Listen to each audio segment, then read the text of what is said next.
बच्चों, आज हम पढ़ेंगे क्लास 7th साइंस यानी विज्ञान का अध्याय 12 पादप में जनन।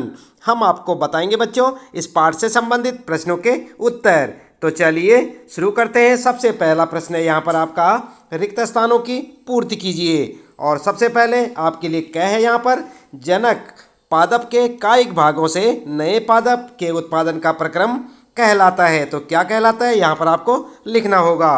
अगला है बच्चों, ख, ऐसे पुष्पों को जिनमें केवल नर अथवा मादा जनन अंग होता है पुष्प कहते हैं। तो क्या कहते हैं यहाँ आपको लिखना है।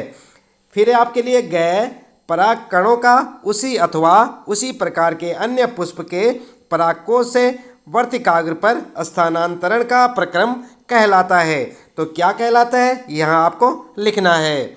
अगला है बच्चों, घ, नर और मादा युग्मकों का युग्मन कहलाता है। तो क्या कहलाता है यहाँ पर आपको लिखना होगा। फिर आपके लिए च, बीज प्रकीर्णन, और यहाँ पर आपके लिए 2 रिक्त स्थान दे रखे हैं बच्चों, और यहाँ पर एक रिक्त स्थान के द्वारा होता है। तो यहाँ पर आपको 3 रिक्त स्थान भरने होंगे। तो क्या लिखेंगे आप उत्तर में, चलिए देख लेते हैं। सबसे पहले बच्चों ध्यान देंगे, क में लिखेंगे आप कायिक प्रवर्धन, ठीक है। दूसरा आपका ख है, इसमें लिखेंगे एक लिंगी, और ग में लिखेंगे परागकण। इसी प्रकार से घ में लिखेंगे युग्मनज, और च में जहाँ पर 3 रिक्त स्थान आपको भरने, यहाँ पर लिखेंगे पवन, दूसरे में जल और तीसरे में जंतुओं, ठीक है। इस प्रकार से आप अपने रिक्त स्थानों को भर सकते हैं बच्चों, और आपके प्रश्न का उत्तर हो जाएगा। फिर देखते हैं यहाँ पर दूसरा प्रश्न है आपका, अलैंगिक जनन की विभिन्न विधियों का वर्णन कीजिए, प्रत्येक का उदाहरण भी दीजिए। तो यहाँ पर आप उत्तर में लिख सकते हैं बच्चों। उत्तर लिखेंगे अलैंगिक जनन की विधियाँ, हेडिंग डालकर लिखेंगे, पॉइंट बनाकर लिखें। नंबर 1, कायिक प्रवर्धन विधि, हेडिंग डालकर लिखेंगे। फिर इस विधि में पादप के मूल, तने, पत्ती अथवा कली, या फिर कह सकते हैं आप मुकुल जैसे किसी कायिक अंग द्वारा नया पादप प्राप्त किया जाता है। उदाहरण के लिए आप लिख सकते हैं, गुलाब के पौधे की एक शाखा का पर्व संधि से काटकर शाखा का एक टुकड़ा निकाल लिया जाता है। इस टुकड़े को कलम कहते हैं। कलम को सीधा खड़ा करके इसका कुछ भाग मिट्टी में दबा देते हैं। कलम को प्रतिदिन पानी देते हैं। कुछ दिन बाद इससे जड़ और पत्तियां निकलने लगती हैं, ठीक है। इस प्रकार से आप लिख सकते हैं बच्चों। दूसरा लिखेंगे आप मुकुलन विधि, और यहाँ पर हेडिंग डालकर लिखेंगे, मुकुलन विधि में कोशिका से एक उभार के समान बाहर की ओर एक रचना निकलती है। इसे मुकुल या कली कहते हैं। यह मुकुल वृद्धि करता है और परिपक्व होकर मात्र कोशा से अलग हो जाता है तथा स्वतंत्र होकर कार्य करता है। कभी कभी मुकुल मात्र कोशा में लगे रहकर भी नए जीव उत्पन्न करता है, ठीक है। उदाहरण के लिए आप लिख सकते हैं बच्चों, थोड़ा ईस्ट पाउडर लेकर इसे एक ऐसे बर्तन में डाल देते हैं जिसमें कुछ जल हो। इस जल में एक चम्मच शक्कर डालकर घोल लेते हैं। कुछ समय बाद कोसा से एक उभार के समान मुकुल निकलने लगते हैं, ठीक है बच्चों।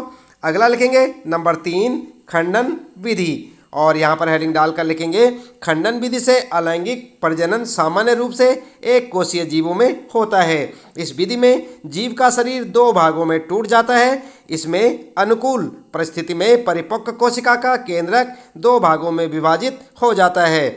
इसके पश्चात कोशिका द्रव्य भी 2 भागों में विभाजित होकर 2 कोशिकाओं को जन्म देता है, जो स्वतंत्र रूप से वृद्धि करते हैं। उदाहरण के लिए आप लिख सकते हैं, जलाशयों में शैवाल जल और पोषक तत्व पाकर 2 या 2 से अधिक खंडों में विखंडित हो जाते हैं। ये खंड नए जीवों में वृद्धि कर जाते हैं। प्रक्रम निरंतर चलता ही रहता है, ठीक है। इसके बाद लिखेंगे नंबर 4, बीजाणु निर्माण विधि, और यहाँ पर लिखेंगे यह अलैंगिक जनन की विधि है। इस विधि द्वारा जीवाणु जनन करते हैं। जीवाणु उच्च ताप और निम्न आर्द्रता जैसी प्रतिकूल परिस्थितियों के कारण कठोर सुरक्षात्मक आवरण से ढके रहते हैं, इसलिए लंबे समय तक जीवित रह सकते हैं। अनुकूल परिस्थितियों में बीजाणु अंकुरित होकर नए पौधे बनाते हैं। उदाहरण के लिए आप लिख सकते हैं बच्चों, फर्न अनुकूल परिस्थिति पाकर नए पौधों का निर्माण करते हैं। आई बात समझ में। इस प्रकार से आप अपने दूसरे प्रश्न का उत्तर लिख सकते हैं। इसके बाद बच्चों बात करते हैं, यहाँ पर तीसरा प्रश्न है, पादपों में लैंगिक जनन के प्रक्रम को समझाइए। तो क्या लिखेंगे आप उत्तर में? उत्तर में आप लिख सकते हैं बच्चों, पुष्प पादप का जनन अंग होते हैं। पुष्प में पुंकेसर नर जनन अंग तथा स्त्री केसर मादा जनन अंग है। पुंकेसर में परागकोश होता है जिसमें परागकण होते हैं जो नर युग्मकों को बनाते हैं। स्त्री केसर में अंडाशय होते हैं। अंडाशय में एक या अधिक बीजांड होते हैं। मादा युग्मक यानी कि अंड का निर्माण बीजांड में होता है। लैंगिक जनन में नर और मादा युग्मकों के युग्मन से युग्मनज बनता है। युग्मनज भ्रूण के रूप में विकसित होता है। ठीक है, इस प्रकार से आप अपने तीसरे प्रश्न का उत्तर लिखें बच्चों और साथ साथ याद भी करते रहें। इसके बाद बात करते हैं, चौथा प्रश्न है अलैंगिक और लैंगिक जनन के बीच प्रमुख अंतर बताइए। तो यहाँ पर आपको लैंगिक जनन और अलैंगिक जनन में अंतर स्पष्ट करना है। कैसे लिखेंगे उत्तर में? उत्तर लिखेंगे लैंगिक और अलैंगिक जनन में अंतर, और इसके लिए आप ठीक इस प्रकार से एक टेबल बना लें बच्चों, जैसे आप यहाँ पर देख सकते हैं। आई बात समझ में? और इसके बाद एक तरफ लिखेंगे लैंगिक जनन और दूसरी तरफ अलैंगिक जनन। आई बात समझ में? इसके बाद लैंगिक जनन में लिखेंगे लैंगिक जनन में नर और मादा दोनों की आवश्यकता होती है, जबकि अलैंगिक जनन में नर एवं मादा की आवश्यकता नहीं होती। ठीक है, दूसरा अंतर लिखेंगे बच्चों, नए जीव की उत्पत्ति दोनों से होती है, जबकि अलैंगिक जनन में लिखेंगे नए जीव की उत्पत्ति एक ही जनक से होती है। अगला लिखेंगे अंतर तीसरा, इसमें निषेचन की क्रिया होती है, और अलैंगिक जनन में लिखेंगे इसमें निषेचन की क्रिया नहीं होती। ठीक है, इस प्रकार से आप अपने चौथे प्रश्न का उत्तर लिख सकते हैं बच्चों। फिर बात करते हैं, यहाँ पर पांचवा प्रश्न है किसी पुष्प का चित्र खींचकर उसमें जनन अंगों को नामांकित कीजिए। तो यहाँ पर आपको एक चित्र बनाना होगा पुष्प का बच्चों, जैसे आप यहाँ पर देख सकते हैं, ये है पुष्प का चित्र। और यहाँ पर आप देख सकते हैं वर्तिकाग्र, वर्तिका, पुंकेसर, बीजांड, दल, बाह्य दल, और साथ में आप देख सकते हैं अंडाशय, योजी, परागकोश, लघु बीजधानी, पुंकेसर, आप देख रहे हैं यहाँ पर पुष्पीय अक्ष, पुष्पासन और पुष्प वृंद। तो इसी प्रकार से आप नाम लिखेंगे, और एक चित्र चाहे तो आप अपनी पाठ्य पुस्तक से देखकर बना सकते हैं बच्चों, और चाहे यहाँ देखकर, लेकिन आप इस चित्र को जरूर बनाएं। इसके बाद बच्चों अगला प्रश्न है छठा, स्वपरागण और परपरागण के बीच अंतर बताइए। तो यहाँ पर आप उत्तर में लिख सकते हैं स्वपरागण और परपरागण में अंतर, और हेडिंग डालकर सबसे पहले लिखेंगे आप स्वपरागण, और यहाँ पर लिख सकते हैं बच्चों जब किसी पुष्प के परागकण उसी पुष्प के वर्तिकाग्र पर गिरते हैं तो इसे स्वपरागण कहते हैं। ठीक है, दूसरा लिखेंगे परपरागण, और यहाँ पर हेडिंग डालकर लिखेंगे जब किसी एक पुष्प के परागकण किसी अन्य पुष्प के वर्तिकाग्र पर गिरते हैं तो इसे परपरागण कहते हैं। आई बात समझ में? इस प्रकार से आप लिख सकते हैं अपने इस प्रश्न का उत्तर। आगे देखते हैं बच्चों, सातवां प्रश्न है पुष्पों में निषेचन का प्रक्रम किस प्रकार संपन्न होता है। तो क्या लिखेंगे उत्तर बच्चों? आपने पाठ में पढ़ा होगा, उत्तर लिखेंगे पुष्पों में निषेचन, और हेडिंग डालकर लिखेंगे पुंकेसरों के पराग कोशों से परागकण स्त्री केसर की वर्तिकाग्र पर पहुंचते हैं। यहाँ इनका अंकुरण होता है जिसके फलस्वरूप पराग नलिका बनती है। पराग नलिका वर्तिका में प्रवेश करके अंडाशय में पहुंचती है। अंडाशय में बीजांड होते हैं जिसमें अंडाणु होते हैं। पराग नलिका बीजांड में नर युग्मक छोड़ती है। नर एवं मादा युग्मक मिलकर युग्मनज बनाते हैं। इस प्रकार पुष्पों में निषेचन की प्रक्रिया होती है।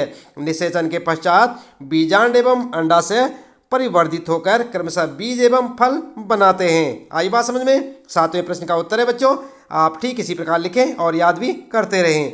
अगला है फिर आठवां प्रश्न आपके लिए, बीजों के प्रकीर्णन की विभिन्न विधियों का वर्णन कीजिए। तो उत्तर में आप लिख सकते हैं बच्चों, प्रकृति में पादप के फलों और बीजों का प्रकीर्णन पवन, जल और जंतुओं द्वारा होता है। ठीक है, और इसके बाद पॉइंट बनाकर लिखेंगे। सबसे पहले नंबर 1 पवन द्वारा प्रकीर्णन, और यहाँ पर लिखेंगे बच्चों कुछ पादपों के पंख युक्त बीज जैसे सहजन, द्विफल और घासों के हल्के बीज, मदार के रोमयुक्त बीज, सूरजमुखी के रोमयुक्त फल पवन के साथ उड़कर सुदूर स्थानों तक पहुंच जाते हैं और वहां जाकर प्रकीर्णित हो जाते हैं। ठीक है, दूसरा लिखेंगे जल द्वारा प्रकीर्णन, और यहाँ पर लिखेंगे बच्चों कुछ बीज अथवा फल जल के द्वारा प्रकीर्णित होते हैं। ऐसे बीजों के आवरण स्पंजी अथवा तंतुमय होते हैं, जिससे वे जल में आसानी से तैरते हुए एक स्थान से दूसरे स्थान को चले जाते हैं, जैसे नारियल। ठीक है। अगला लिखेंगे नंबर 3, जंतुओं द्वारा प्रकीर्णन। और यहाँ पर लिखेंगे कुछ बीजों का प्रकीर्णन जंतुओं द्वारा होता है। इस प्रकार के बीजों में ऐसी संरचनाएं होती हैं जिससे ये जंतुओं के शरीर से चिपक जाते हैं और दूर स्थान पर पहुंच जाते हैं। ऐसे बीज कांटेदार अथवा हुक जैसी संरचनाओं के होते हैं, जैसे यूरेना, जेंथिम आदि। ठीक है।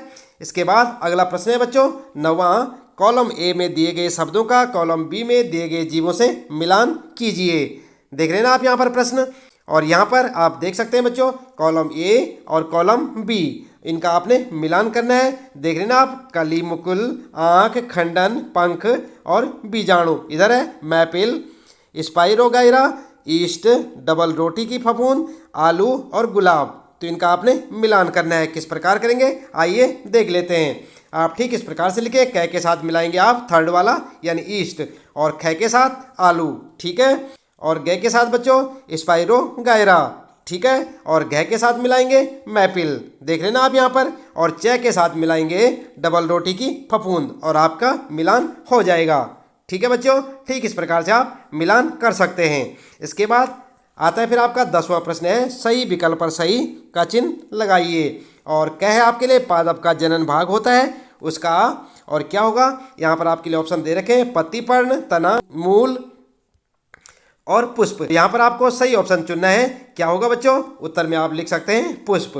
आई बात समझ में, ये आपका करेक्ट ऑप्शन है। इसके बाद अगला एक है, नर और मादा युग्मक के युग्मन का प्रक्रम कहलाता है। तो क्या कहलाता है, यहाँ पर आपके ऑप्शन है, आप देख रहे हैं निषेचन, परागण, जनन और बीज निर्माण। तो यहाँ पर जो है आपको सही ऑप्शन चुनना है बच्चों। उत्तर में आप लिख सकते हैं निषेचन। ठीक है, ये आपका करेक्ट ऑप्शन है। और इसके बाद गह है बच्चों, परिपक्व होने पर अंडाशय विकसित हो जाता है। और ऑप्शन है आपके बीज में, पुंकेसर में, स्त्री केसर में या फिर फल में। तो आप उत्तर में लिख सकते हैं बच्चों फल में, ये आपका करेक्ट ऑप्शन होगा। ठीक है। इसके बाद है घ, बीजाणु उत्पन्न करने वाला एक पादप जीव है। तो क्या क्या है यहाँ पर आपके ऑप्शन, गुलाब, डबल रोटी की फफूंद, आलू और अदरक। तो कौन सा ऑप्शन सही होगा बच्चों, उत्तर में आप लिख सकते हैं सेकेंड वाला बिल्कुल सही है, डबल रोटी की फफूंद। आई बात समझ में, इस प्रकार से आप इनका उत्तर लिख सकते हैं। इस प्रश्न के साथ ही बच्चों इस पाठ से संबंधित प्रश्नों के उत्तर यहाँ पर समाप्त होते हैं। उम्मीद है कि आपको अच्छे से समझ आए होंगे। इसी प्रकार लगातार कक्षा 7 साइंस यानी कि विज्ञान के सभी पाठों के प्रश्न उत्तर जानने के लिए आप लगातार जुड़े रहे हमारे साथ, देखते रहे वीडियो।